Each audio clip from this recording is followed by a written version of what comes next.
To May. Let's go ahead and kick things off. If you're out there typing a wire, yes. If you can hear my voice, understands risk in trading. Please and always use trade capital only. Do not trade the money you cannot afford to lose. Whether you're trading stocks, options, futures, forex, cryptos, you know the deal. If you're following me out there on social media, make sure it is really me. I will never reach out to you personally, intentionally, first. I will never solicit. So anybody that's doing that is a scammer. These are the real handles. Real Chris Pulver. Real Chris Pulver. There's no numbers. There's no underscores. There's no misspellings. Just so you know. Okay. All right. Hey everybody. Happy Monday. Let's get started. Let's talk stocks, options, futures, forex, cryptos. We survived last week. Actually did something I haven't had to do in a long time. Rolled a lot of credit spreads. Lots of credit spreads. So I did take a couple of small losses, got a couple stocks called away for some profit, rolled some calls or rolled some credit spreads to get them out for a couple of months, give the market some time to settle in. This is the last full week of trading for the month of May. We're bringing a currency strength chart here. Let's get into the Market Watch dashboard. That'll be fine. And what do we have for the news from last week? I'm going to pull up some earnings here. Notable earnings. It's on the quiet side this week. We have 170 companies reporting earnings. Some notables. Let me see if I can find some notables here. Canadian Solar, Best Buy, Petco, AutoZone, Nordstrom, Toll Brothers. That'll be a good one. We have a play on that one with KB Homes and Pulte. We took some assignment of Pulte Homes. Express, another retail. Dick's Sporting Goods, Guess, Williams Sonoma, Snowflake, which I know is beat up pretty badly. Nvidia, that'll be a big one for semiconductors. Alibaba, Baidu, Macy's, Dollar General, Dollar Tree, Costco, Ulta, Farfetch. So a lot of retail, big lots, and others. Let's see here. Futures market pushing up. We're going to look and see what you have gaps to the upside. Check the Forex market currency strength. We have some dollar weakness this morning, which is nice to see. I don't love seeing the Swiss separate from the euro, but whatever. We'll figure it out. JPY and dollar both a little bit softer. So is the CAD. Nice trades running on Euro CAD, Pound CAD to the upside. So Euro CAD is up about 120 pips right now from the positions last week with our Flex trading room. And Pound CAD is also up quite a bit, actually. I've got a big chunk of profit. I've got 8 positions running and probably close to 1,000 pips on the Pound CAD. Just, again, small positions, still looking for a little bit more upside towards 6,200, 6,250. So anyway, trades looking all right. We'll keep an eye on that Euro Swiss. Keep an eye on that Pound Swiss is back to the beginning. Euro Dollar's got a nice little jump to the upside as well. That one's all the way up to 106.50. We had a peak this morning in the last couple of hours around 106.90. I'm going to keep an eye on that one. It may be worth taking some profit off the table, but I'm going to see if we get back to 107, 107.50, which is that larger daily pocket. All right, let's get into the charts. Let me double check and make sure everything's coming through loud and clear. I'm sure a lot of you have already said hi, so I'm playing some catch up. We are live. All right, Chris in the house, Don in the house, Joseph here, David here. Jason, good morning. Tom, good morning. All right, nice to see everybody. If you're out there watching, type in the chat. Give me a thumbs up. Let's go. EuroCAD, alerts going off. So this should be a lighter week as far as equities on demand. Stocks, options, much lighter week. I've got some activity on a few of the accounts that I need to look after. But compared to last week, which was literally, crazy handwritten notes like this, that was all last week. So it is way less than that. Cut this in about a third. So it's still going to be busy, things to monitor, working some covered calls most likely, trying to do some repairs, get some stocks called away. One that I did not get called away was actually, I did get it called away. No, I didn't because I rolled it to the 27th. I have a $41 call on SLB. This is Schlumberger out to 41 bucks to this Friday. So I rolled the cost down by 55 cents. Hopefully we'll stay above $41, lose that for a nice little profit this week.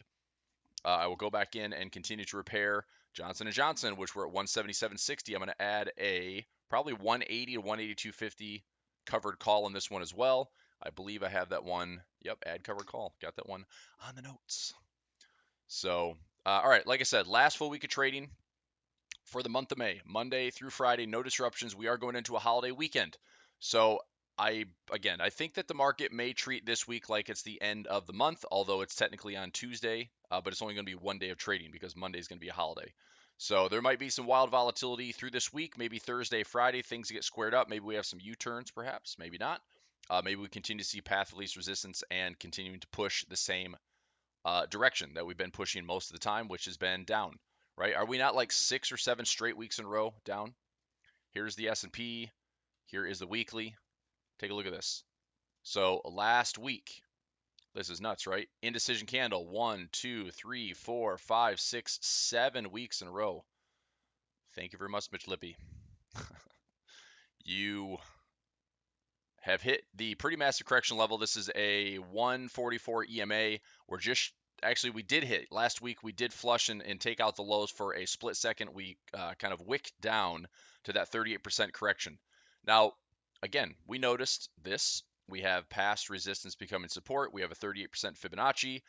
Is this enough to justify, high to low, lower high to lower low, and lower high to lower low? But we haven't gotten the lower high yet. So we might be looking at a slight upward movement, maybe like that. Past support comes resistance, maybe around 42,000 or 4,200 on the S&P. Take a look at the SPY pre-market. Pre-market, we closed 389.63 last week. We're up 393.18. Pre-market futures are higher. So we're looking at something bullish today. But what we keep seeing, if you've been paying attention the last 6-7 weeks, we keep seeing gaps higher get flushed and filled as the rally gets faded. And it's not even a rally. It's like it gaps higher and gets faded. Gaps higher, gets faded. And it's been going down for 7 straight weeks. So any bulls out there, cautiously bullish. That's what I say. It's been that way for the last 12 months. Easy. We're going to look to see what stands out. Is it better to be in energy? I like financials. I might also got a couple housing plays. Like I said, Pulte, Toll Brothers, KB Homes, few of those stand out. Home builders that, we haven't really seen crazy corrections in real estate. If we're looking at Mortgage News Daily, what's the average 30-year right now? It's been declining. I saw this as high as 5.6, 5.62. Now it's 5.35. I'm not saying this is going anywhere, right? This might stay above, well above 5%. Borrowing costs are going up. That's going to continue to make the environment more difficult for cash-hungry companies because they can't borrow and fund the way they have the last 10 years. So that's why this whole thing started last November. Deleveraging, right? Cash isn't as cheap. Cash isn't readily available. What's the runway of cash? And what we're discovering is a lot of companies that don't make any money are running out of it. Okay, and tech is going to be the next sector that's going to be laying off. We keep reading about labor shortages and the unemployment rates as low as it's ever been, and we're at pre-pandemic levels and all this stuff. But the reality is job cuts are coming. It's probably going to be unequal though, right? It's going to be job cuts coming in tech, not necessarily everywhere else. They'll be available in service. They'll be most likely available in manufacturing, anything industrial-wise for this supply chain. They'll be readily available. It's just, do people want to work and fill those jobs? Because tech is likely going to be the one sector that's cutting. Okay. Donna, good morning. Herbert, good morning. Russ, what's happening? Wayne, Maryland. Sterling, nice to see you. Good morning. Good morning. Nice to see everybody. Scott, what's up, dude? All right. Anything else? That's mortgage news. Any charts, any tickers, symbols you'd like me to take a look at? I'd like to see dollar index, oil, gold, silver. Kind of get the lay of the land. Excuse me 1 second. I know you can see this. Allergies. Just kidding.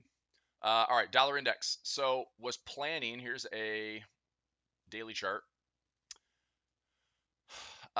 Discussed this last week in the Flex Trading Room. Is this a 3-drive pattern?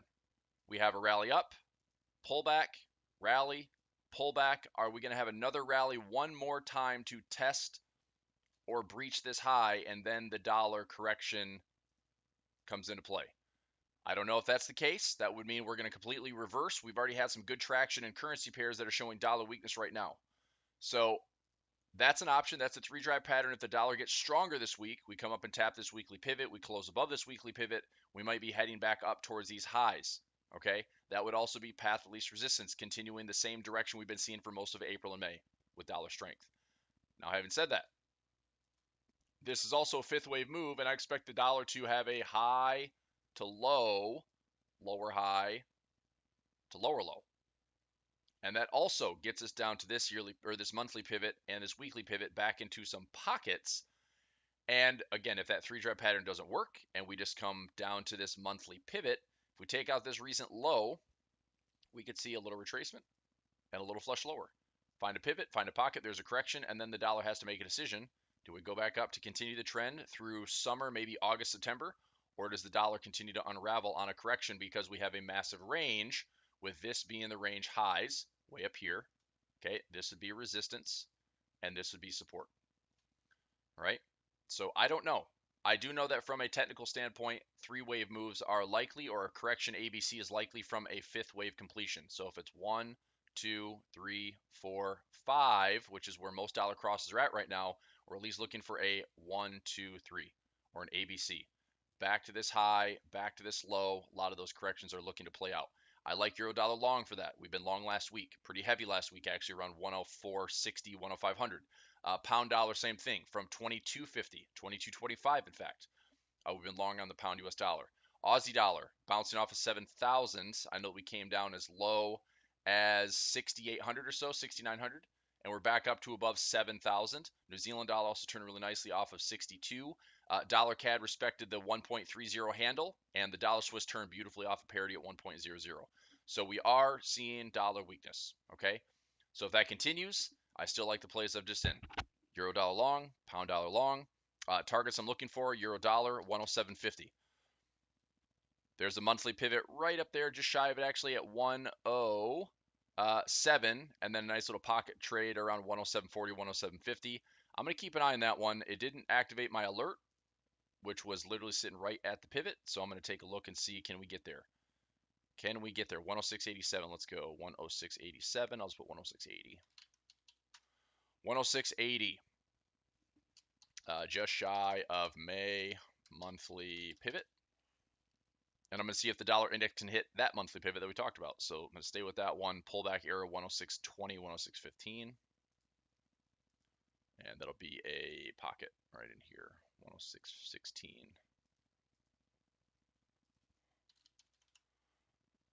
Pullback, pocket.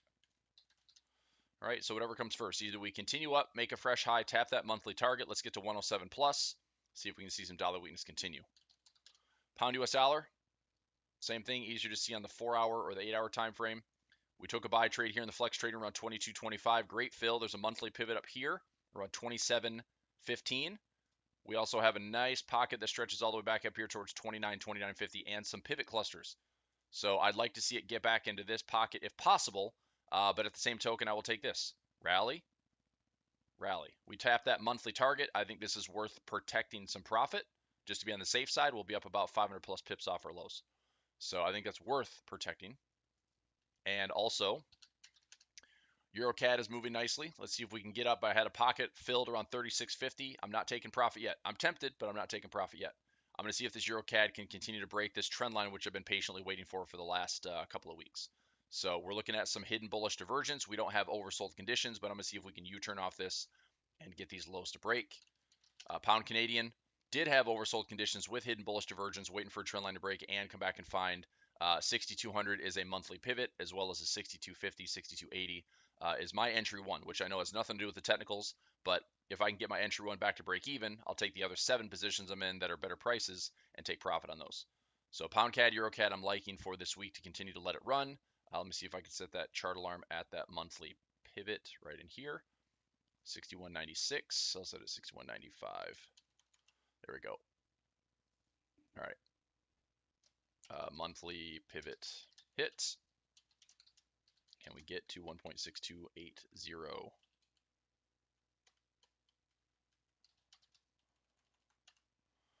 right. So that'll pop up on my phone. So those looking pretty good. Pound Swiss back to the lows, 21.15. Took a buy trade, 21.25. And I'm trading the channel right now and looking to see if we can build off of this support and eventually get the break up into this area here. 1.29, 1.30. That's a big opportunity. It's obviously got to build, and I'm still willing to buy. You know, if we flush down to the lows, I'm going to buy more. Take it back up to channel for target 1. Take it out to breakout to a fresh area, target 2 with these highs, and target 3 is let those profits run way up here towards 1.34. Russ says, what's going on with the Euro Swiss? Well, good question, Russ. Our friends of the Euro or the Swiss National Bank have decided to not rally this thing up to 106.50 yet. So actually, what I really think is going on is this. Check this low, okay, right in here. Check this low, right there. So we have a potential channel playing out to the upside, which means we can come in, find this monthly pivot from May, build that, use it as support, and then rally back up to take out the highs, hit the yearly pivot around 106.15, 106.20. As long as this channel stays intact, I'm still long. I'm still staying long. Even if the channel breaks, I'm looking for a double bottom at parity at 1.00. So the plan hasn't changed. It's just the excitement I had when we were up to 105.15 has clearly derailed in the near term. So that was a little annoying, to say the least, since it was a very aggressive 1 to 2 day drop. But also that was where we had aggressive drops in the market. We tested fresh lows in stocks, and so you're getting that risk off flow. You see the Japanese yen get stronger, the Swiss franc get stronger, and what we're looking for over the next couple of months, especially going into summer. July is supposed to be the ECB coming off of zero, meaning that the European Central Bank will be raising rates for the first time in probably over a decade. Now, if they do that, it's how fast and how far. Are they going to bump up to 0.10 and just get off a zero? Are they going to rally, or are they going to increase rates to 0.4, 0.75? Reports are kind of all over the place right now, but we've seen by July at least having that first decent 40 basis points rate hike essentially, and then maybe by the end of the year being closer to 1%. So some aggressive rate hikes coming out of Europe. European Central Bank, we know the Fed's going to keep raising rates. In fact, the next rate decision in June is going to be probably another 50 basis points. So central banks are raising rates. The Reserve Bank of Australia is talking about doing it. Bank of England's been raising rates. BOC's raising rates. If I'm not mistaken, we have an RBNZ rate decision this week, and they're looking to raise rates another 50 basis points. If we go to high impact news, take a look this week. Right here, official cash rate decision. It is 2% forecasted, and the previous was 1.5. So another 50 basis points coming out of RBNZ. So we'll watch this for Tuesday night. This is Tuesday, 10 p.m. Eastern Time. RBNZ policy statement, press conference, and official cash rate likely going to come in with a higher push. We're also short right now on the Aussie New Zealand, which is moving back down into profit for us, which is nice. We're long on New Zealand dollar, which is moving up nicely. We have some nice levels to come back to. A nice little pocket candle right in here, which I'm a big fan of. So I can draw this one out on the chart right in here. That pocket candle and pivot cluster around 6640 all the way up towards 6700. So I'm going to see if this kind of flow with dollar weakness, raising rates from the RBNZ will kind of help the New Zealand dollar flow a little bit more aggressively today or this week. And where does it stop? Well, hopefully we go right up into this pocket. We've got some profit protection, and if we rally up to channel resistance around 69 to 70, I wouldn't complain about that either. Okay, so good. Yep, good. So you're good on Euro Swiss. I mean, it hasn't changed. I'm still going to watch it. Even if it breaks channel, I'm going to double bottom parity at 1.00. Otherwise, just stay patient, rally back up to 105 and change. Targets 106.15, 106.50. We go higher than that, I've got projected moves all the way up towards 108. We just really need to see more of a disconnect, which the last maybe 2-3 weeks, this is what's been happening. You look at this currency strength chart, look at the Euro and Swiss. They're together. Euro Swiss together. Euro Swiss together. Euro Swiss together. Euro Swiss together. It's harder and harder for the last couple of weeks. We haven't seen them break away a lot. So we're not seeing Euro on top, Swiss on the bottom, right? When they're together for the day, same thing with dollar yen. That's been difficult to trade. Dollar yen, they're right together. So those are becoming increasingly difficult. But if we get a separation where ECB does raise rates, Swiss stays neutral, push a little more flow into the euro, that'd be nice. Okay, that's that. What else? Give me some requests. What do we have? Any currency pairs? I'm going to take a look at oil, gold, silver, especially with a slightly softer Canadian dollar. Do we have oil priming up for potential fall back towards 95? It's possible. I think that oil off of these highs, even again, if oil is going to continue to rally a little bit, nobody's going to like it. It's going to be more like special reserve. What's the SPR, the Special Petroleum Reserve? The U.S. will probably keep dumping that and depleting it, which is horrible, right? This like crisis stuff, and we're just like, here's our oil. We want lower gas prices, as if that's going to fix it. It's not fixing it. And expecting oil producers around the world to like just start flooding the market supply with oil, they're not going to do that either. This is probably as good as it gets. Saudi Aramco is now the most valuable company in the world. You know, Chevron, ExxonMobil, Shell, probably making the most profits they've ever made or close to it. You know, so anyway, if oil gets higher, I still think 130 is going to be a sticky resistance level. But I'm looking to see if we have a move lower from high to low, and we match up into this resistance right here. Previous high, previous high. We match into those levels and we fall down. Maybe we see some oil moving this week into below $100 again. If we see that, then CAD's going to get nice and soft. We hopefully have some good gains coming on Euro CAD, Pound CAD, right? That being said, if oil gets weaker, that's going to hurt some of the energy plays I'm in my stocks and options portfolio. But we'll find out. So I kind of got to play it both ways. Like if oil gets weaker, then Forex is going to pay. If oil gets stronger, then stocks options is going to pay. So either way, I'll just look to manage it. That's the reality.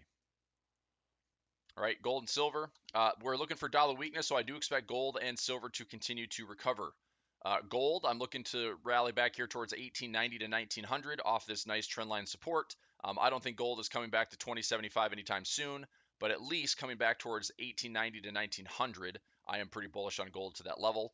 Silver had a nice week last couple weeks actually off these lows around $20.51.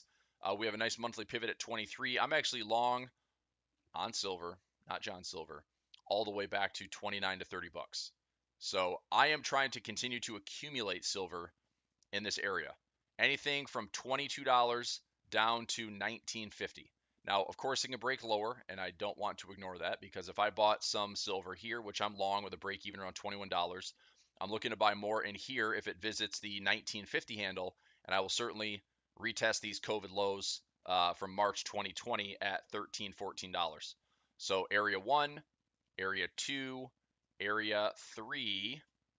I don't know if we're coming to all three of them or not. Maybe we build a base here, start to work our way out on the right side of this channel, and make our way back to 29 bucks.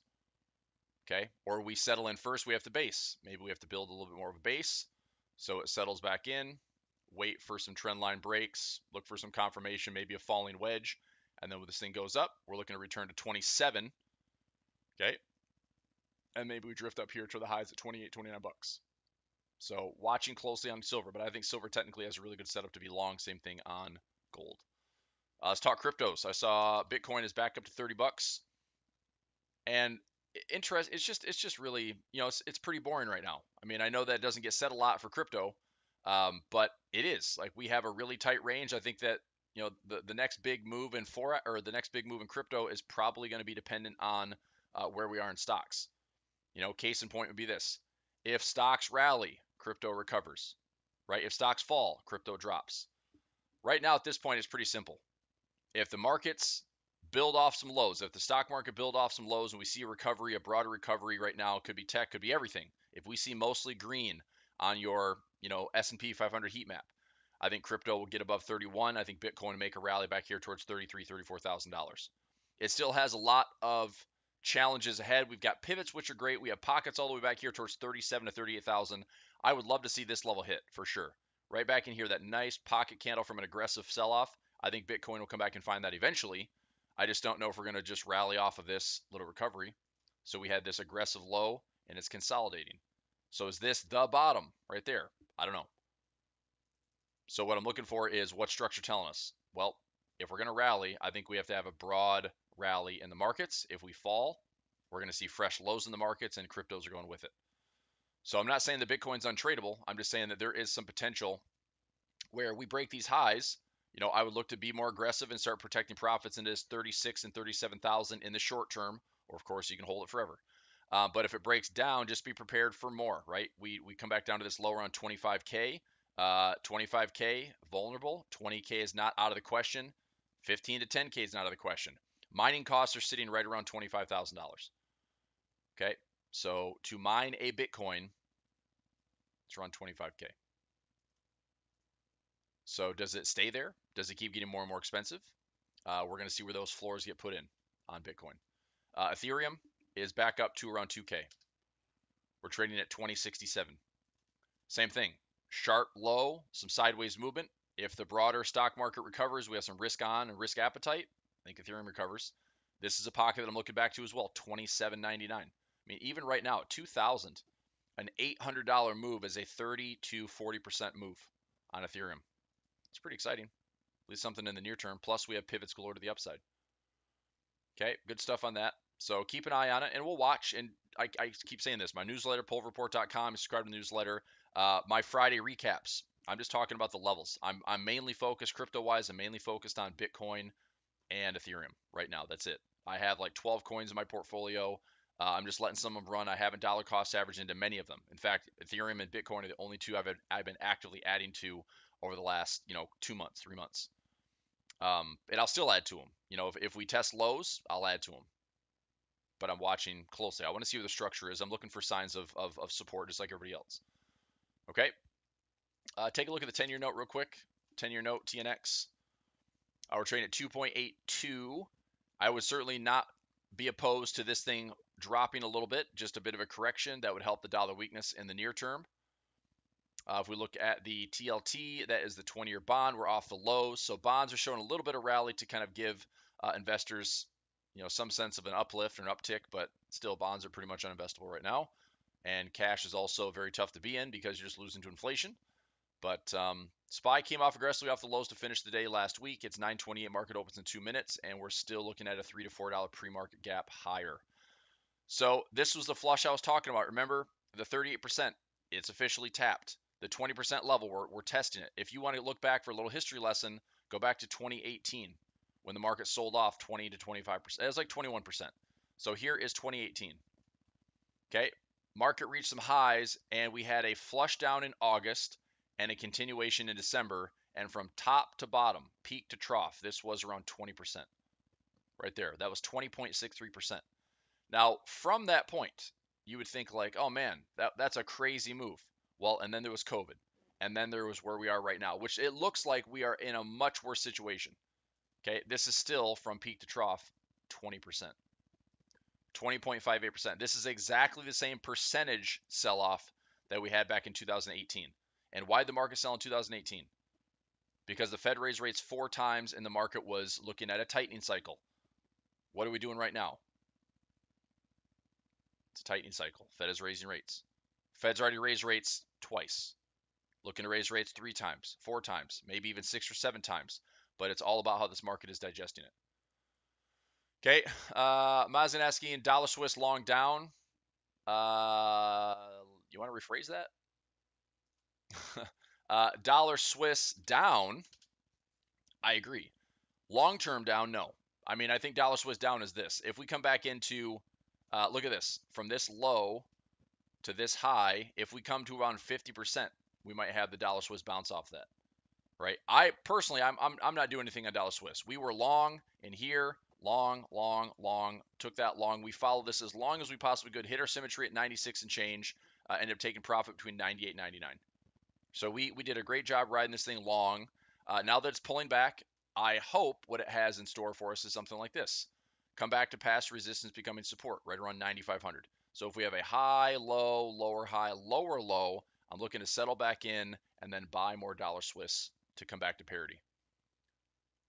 So I'm going to try to get some dips in support levels to buy the dollar Swiss and stay bullish on. So these are all profit. That was part of the newsletter trade that we're in. Cleared a lot of pips on that one, so nice work. That one's done. Oops, let me go back. I'm going to keep that for, I'm going to do that actually in newsletter today. Where's my undo? Do I have an undo? Thought I did. There it is. There. So all these trades are profit. So between, 99, 99.50, 1.00, that's a lot of trades. That was all part of it. So someone's asking, how do you get the newsletter? Go to the website, pulverreport.com. First button right there. Add a name to the list. We get a top weekly pick, stock, option, Forex, crypto. Join the newsletter right there. You want to take a look at some systems and classes strategies right there. You want to trade with me? Get a trial for 27 bucks. Trade stocks and options with me in equities on demand. Trade Forex with me in Flex. That's it. So pulverreport.com. Okay, Euro New Zealand's bearish. I don't think so. I don't think so. I think I think a lot of what we're seeing right now, seasonality, is we're starting to see some tops and bottoms. We're starting to go into some ranges. Okay, most of this year so far, end of 2021 into 2022, we've seen some nice trends. Okay, so bottom form, trend to the upside, top form, trend to the downside. What I'm expecting to see here for the next couple of months is like Euro New Zealand's a good example. This is a weekly time frame. If you go to a daily chart, this has been a pretty trend friendly currency pair for the last, end of last year, trend friendly, beginning of this year, trend friendly, even here, trend friendly. What I'm expecting to see is something like this. I'm looking for this to continue to kind of range in a potential bullish channel and have this high and this low be respected. So I think this resistance is what we might be coming up towards around 7,200, and this support is what we come back down to eventually. So we could have resistance to support, support to resistance, resistance again to support. This could be the entire year trading on the Euro New Zealand, and this could be similar to Pound New Zealand, similar to Euro Aussie, similar to Pound Aussie. A lot of those times, those are kind of correlated currency pairs. So I'm not bearish on this Euro New Zealand until we're maybe up into this area here. If we're up near this resistance, then I would say I like stop losses above. I look for some short opportunities back down to range lows. I'm looking for range opportunities on a lot of currency pairs, especially if they've been trending. A lot of times those big trending decision cycles will start to consolidate and we have to change into this environment. So if you had a chance to take some profit on trends, good. Now it's starting to switch gears into more of a consolidation and tightening area, right? So it might be shifting expectations a little bit. Make sense? Okay, that's that. Any other pairs you'd like me to take a look at? Wall Street's open. I'm going to take a look at my stock portfolio here in a little bit. Add some covered calls. Start doing that before we have class at 10 o'clock. And oh yeah, one stock I did lose last week, which was for profit, was DraftKings, DKNG. I could have rolled it for a few bucks. 13.80 is where we closed last week. We're actually what's open now. I flipped it for about $1.40. What was it? $1.42. Yeah, $1.42 on like 1,000 shares. I mean, didn't have to hold it very long. Held it for a couple weeks, but it worked. I mean, little credit spread, took some ownership. And I could have rolled it, lowered the cost a little bit, but I didn't want to sit and hold it. There's a lot of stocks right now. If you're interested, and again, there's a caveat here. There's a lot of stocks that if you look at, they're down 60, 70, 80+% on the year. It might sound very appealing to be like, well, it's such a huge discount. I've got to buy it. Yeah, but it might take months and months and months or longer for those stocks to recover. Some stocks that have sold off 80, 90% might not be around in the next 6 to 12 months. That is my concern. A lot of these tech stocks can just pack it up and go away. They might be buyouts. There might be a very aggressive 2022 mergers and acquisitions campaign where just you got a good product, got a good business model, you have software that's appealing, somebody else wants you. The Walmarts of the world, the Amazons of the world, the Microsofts of the world, Apples of the world, companies that have money and lots of it, flush with it, they will buy everything that gets in their way.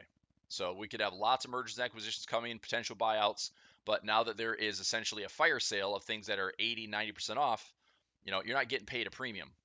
You're getting bailed out essentially. And so that's my concern about these crazy discounts. Like, just be careful on what you buy. I think tech is also still very toxic, so be careful. Okay, Aussie New Zealand. Yep, Aussie New Zealand. I'm currently short on that one, Graham. Aussie New Zealand, we took a short trade at 1.10. We've got a stop loss above the highs around 1.1115, and we're looking to see if the New Zealand dollar with the rate decision this week will continue to push it lower. There's a nice little pivot cluster there around 109, and we're going to try to target any of these previous lows. Previous low, previous low, previous low. This just unwinds a little bit. There's also some trend line support back here around 107.50. So as long as we do not invalidate this high, I'm looking for this to continue to flush lower. Yep. Chewy, yeah, I mean, Chewy could be one that's maybe isn't Amazon. Amazon merger. Same thing. You have pets, you feed them, you buy them toys, you buy them outfits. Here you go, Chewy.com. You'll get your stuff in a day just like you do on Amazon. But yeah, I don't know what it is. I own Chewy. I actually like Chewy. I use it.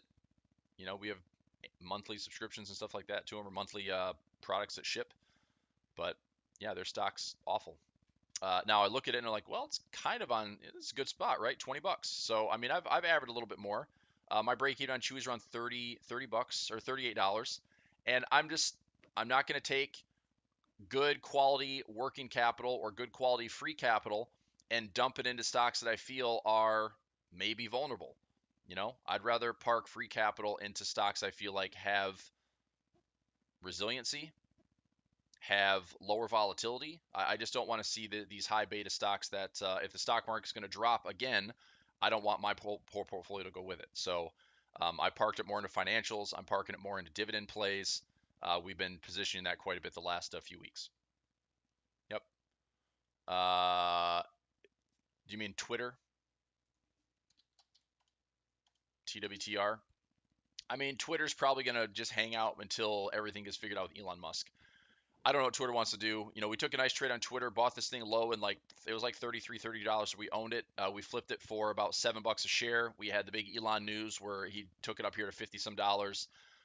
There's all sorts of drama going on right now. Whether he's actually going to follow through and buy Twitter or not, I don't know. At this point, I don't care. I'm not in the trade anymore. I'm not really interested in taking chances on Twitter when it's like, if Elon Musk doesn't buy Twitter, does it drop down below 30 bucks? And if he does buy it, do you get paid 45 to 50 bucks? I mean, he was offering a buyout at like $54 a share. Well, that doesn't seem to be playing out right now because there's just back and forth balking. So, again, I think it's better to be out of this than have to speculate on whether he buys it or not, because I think that's literally going to hinge on whether this thing goes up or down. So, like I said, I'm not in Twitter any longer. If you are, I hope it goes up for you. I wouldn't be short Twitter. I would just look to see, does he end up ends up securing the deal and it's paid for, and maybe all current shareholders get paid, maybe $50, $52 a share. Cool. But not sure. Okay. All right. Russ on Chewy, I mean, personally, I don't mind it. I think it's a good spot. $20, $25 is a great spot on Chewy. I'd like to see it go to $30, $35. I'm not expecting any tech stocks, anything that's beat down 70, 80, 90%. I'm not expecting any of them to go up remotely higher to 2021 highs. If we have 10, 15, 20% rallies, that's great. I would be taking profit all day. As an example, here's one that I'm in for this week. Coinbase is trading at 64.85. I could probably roll Coinbase forever. Every single week I could roll this, and just sit on it with a $60 covered call and keep lowering my cost basis. But if Bitcoin drops below 30K and breaks that support level, coin is probably going with it. So I am probably just going to sit and lose my Coinbase at $60 and flip it for like $5 a share. I can always get back in. I can start another credit spread, but I'd be happy just flipping Coinbase for a couple of bucks and walk away. Can always get back in when the coast is clear. Crypto rally, and if so, I've got some exposure on MARA, GBTC. I own crypto, obviously. So there's other ways to play it. But this was a 90+% correction. That doesn't give me the warm and fuzzies like, oh, what a good deal this is. Like, I don't know. Is this bankrupt? Is this on the verge of losing everything? It's not good, right? You're starting to read things like FTX is starting to offer not just crypto, going to stocks. Robinhood's starting to do more crypto. So brokers are trying to expand their offerings to clients out there, traders, I guess, investors, to stay in the game. Get more flows coming in and bringing in more revenue and transactions. So anyway, all right, traders. Any other questions for me? Otherwise, I'll let you go. I want to take a look at the portfolio before I start class today at 10 o'clock. You want to subscribe to the newsletter? Great. Pulverreport.com. Check it out. Top weekly pick. I'll send that out later on today. And let's have a good week in the trading rooms. Flex traders, hopefully we're clearing up some profits this week. That'd be nice. See some of those dollar pairs pay out. Maybe a Euro CAD, Pound CAD. I'd like to see the Euro Swiss hold the lows, start getting back up towards 103.50, 10400. And we'll trade all week, per usual. But it is a little bit lighter than last week, which, not going to lie, I'm kind of happy with. As we go into a final trading week of May, go into a holiday weekend, we'll see where we're at. But we will assess as always and keep grinding. Okay, thanks everybody for watching. If you would do me a favor, quickly smash that like button for me, hit the thumbs up button for me. Support the channel, help the algorithm, and I will see you all back here on Friday, 9 a.m. Eastern Time. Okay, thanks everybody. Bye-bye.